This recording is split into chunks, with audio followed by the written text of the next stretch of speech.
Have you ever felt that gut feeling telling you something is wrong? And you ignored it until it hit you harder than you ever imagined? That is exactly how it started for me.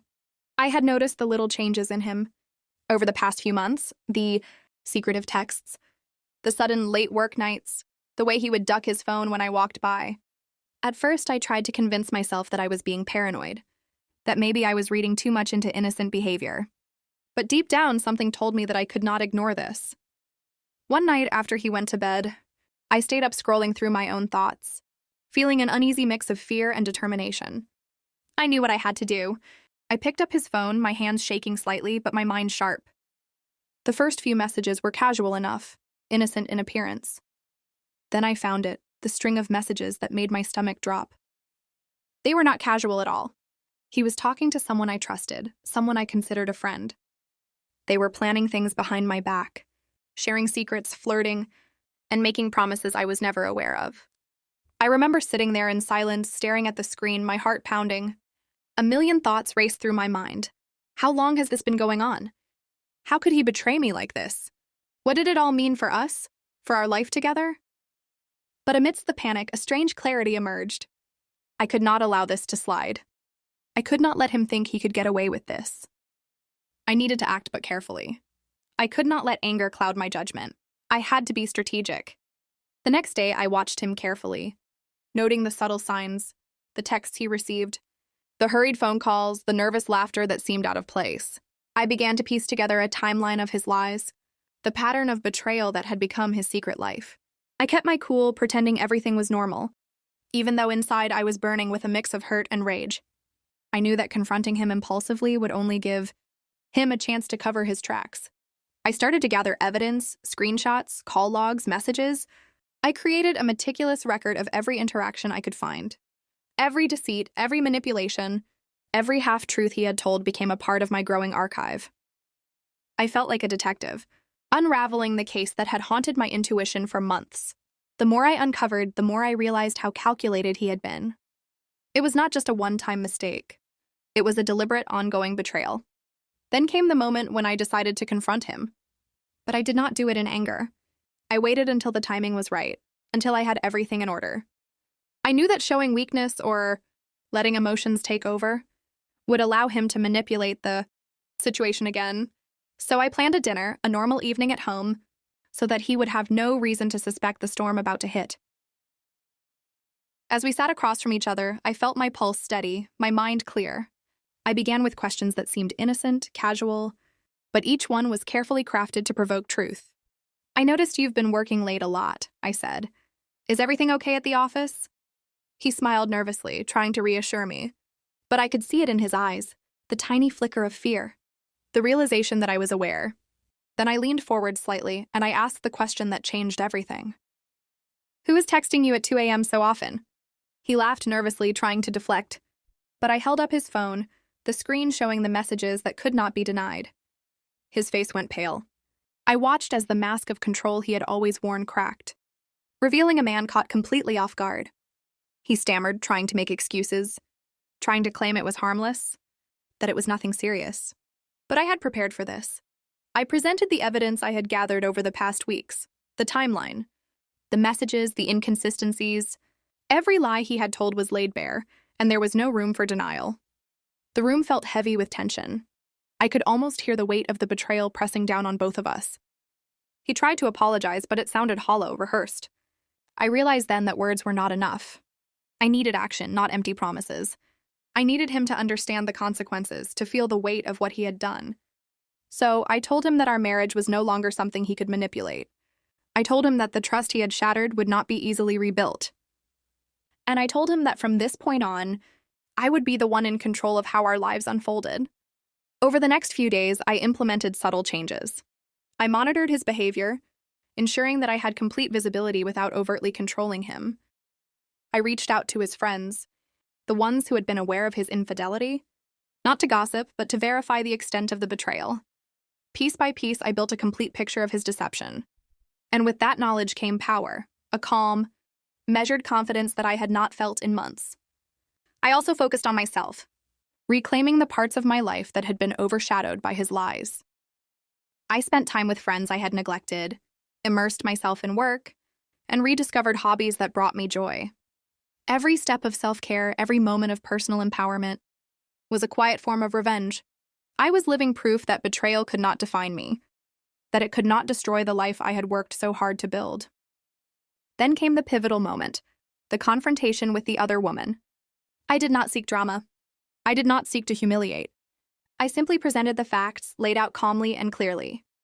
I watched as the realization hit her, the undeniable truth that her involvement had consequences beyond her control. Her confident demeanor faltered, replaced by panic and regret. She had underestimated me, assumed that my silence meant ignorance. She learned the hard way that I was neither naive nor passive. Back at home, my husband tried to regain control, sending subtle messages, attempting to manipulate, even trying to charm his way back into normalcy. But I was prepared. I responded minimally, each reply calculated, each boundary enforced. I realized that the most potent form of revenge is not in spectacle, but in unwavering control of one's own life. Every attempt he made to provoke me was met with quiet observation. I had transformed from a victim into an architect of my own destiny. In the weeks that followed, I continued to gather evidence and build a case that would ensure accountability. I consulted professionals, legal advisors, and close friends who could provide perspective and support. I realized that betrayal, when approached with strategy and clarity, could become a catalyst for empowerment. Every detail I uncovered, every lie exposed, strengthened my resolve. And then the moment came when I finally decided that he had learned enough, that the point of exposure and accountability had been reached. I confronted him one last time, not with anger, but with calm authority. I laid out everything, his actions, the impact, the consequences he could not avoid. The room was filled with tension, disbelief, and finally acceptance. He understood that his life would never be the same, and neither would our relationship. As I stepped back, I realized that the true victory was not in public humiliation or dramatic revenge. The true victory was in reclaiming my autonomy, my confidence, and my life. I had turned betrayal into a lesson in strength, manipulation into a story of empowerment, and silence into a tool of strategic exposure. From that point forward, I lived deliberately, cautiously, but unapologetically. I knew that betrayal could strike anyone at any time, but I had learned how to respond, not with rage, but with calculated clarity. I had turned the darkest moments of deception into a foundation for resilience and independence. And so, as I reflect on that period of my life, I realize that the pain of betrayal is temporary, but the power of reclaiming one's life is permanent. I am no longer the woman who doubted her instincts or ignored the warning signs. I am the woman who faced betrayal head-on, who took control, and who emerged stronger than ever. The lessons are clear: trust cautiously, act decisively, and never underestimate your own strength. The man who thought he could deceive me, manipulate me, and control my life learned the most important truth. Underestimating me was his gravest mistake. And I finally had the last word. After that confrontation, I thought the worst was behind me. But I quickly realized that betrayal never comes with neat endings. It lingers, hiding in unexpected corners, in whispered doubts, in every interaction. I had exposed him, shown the world, or at least the people who mattered, what he had done. But the real challenge was rebuilding my own life while he still existed in it. I started setting boundaries, clear and immovable. No more late-night excuses, no more half-truths, no more lies. I made it clear that my trust was no longer a given, and that any breach would be met with immediate consequence. Surprisingly, or perhaps unsurprisingly, he tried to push back at first. He would linger near me, attempting casual conversation, dropping small hints of remorse, as if apology alone could erase months of deception. I listened politely, but I felt nothing but cold clarity. Apologies mean nothing when the foundation has been shattered.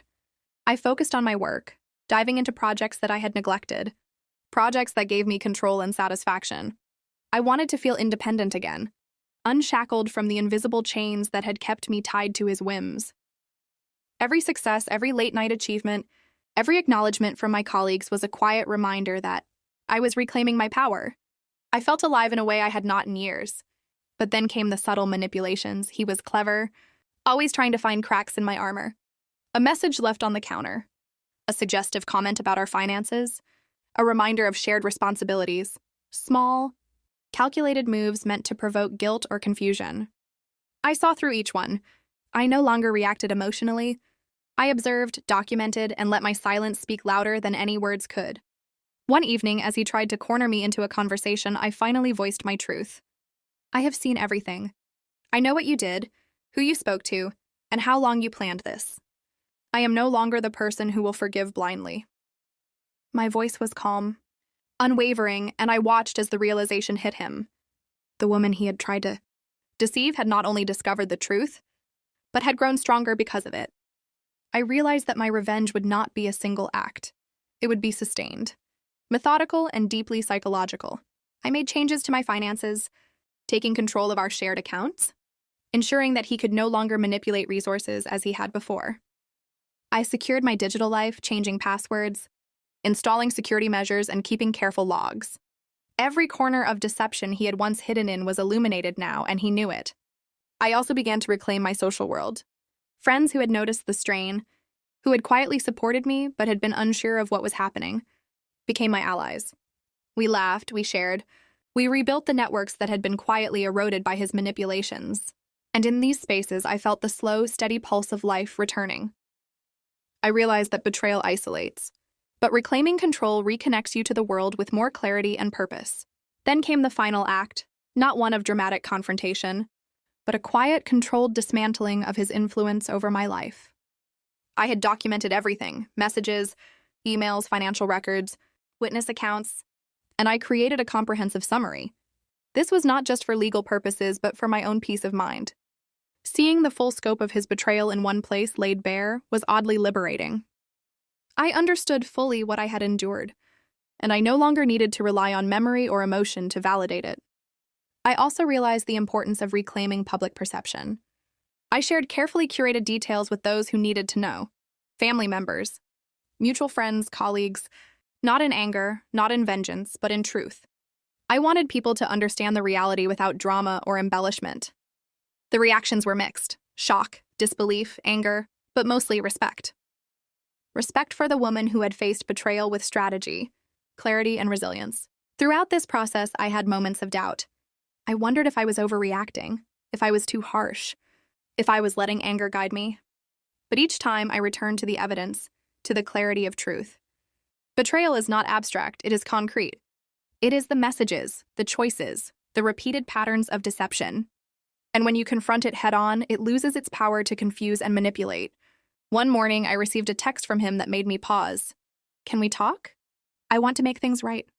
I read it twice, then 3 times, before responding with a simple, measured reply: "I know everything. There is nothing to fix that does not include accountability and change, not excuses or apologies." That message marked a turning point, not because it healed anything, but because it reinforced that I was in control of the narrative now. I also focused on myself in ways I had neglected. I started running again, feeling my body and mind reconnect. I took up painting, creating canvases that expressed emotions I could not always put into words. I journaled, documenting not just the betrayal, but the growth, the reclamation of power, the rise from emotional ashes. Every stroke of the brush, every mile run, every word written, was a step further from the woman who had doubted herself, and closer to the woman who could withstand anything. Then came the most subtle but satisfying revenge. His friends began noticing changes. The aura of control he once had slipped. He looked uncertain, uneasy, as if he were navigating a maze without a map. And I observed silently without gloating, knowing that the same man who had tried to manipulate me was now confronted with the consequences of underestimating his partner. The most effective revenge is not public spectacle, I realized, but the internal collapse of arrogance and entitlement.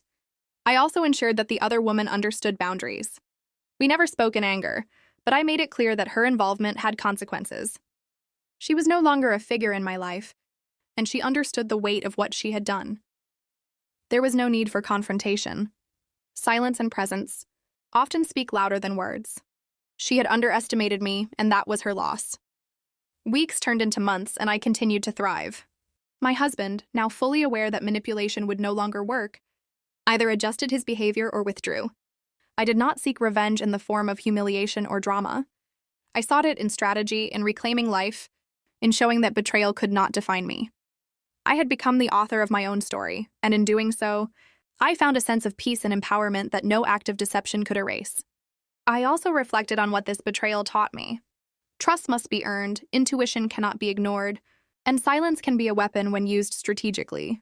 I understood that revenge is not about chaos. It is about reclaiming power, dignity, and control. It is about turning pain into purpose and deception into clarity. One evening, as I sat alone in my study, reviewing the final pieces of evidence I had collected, I felt a profound sense of closure. Not because I had destroyed anyone, but because I had reclaimed myself.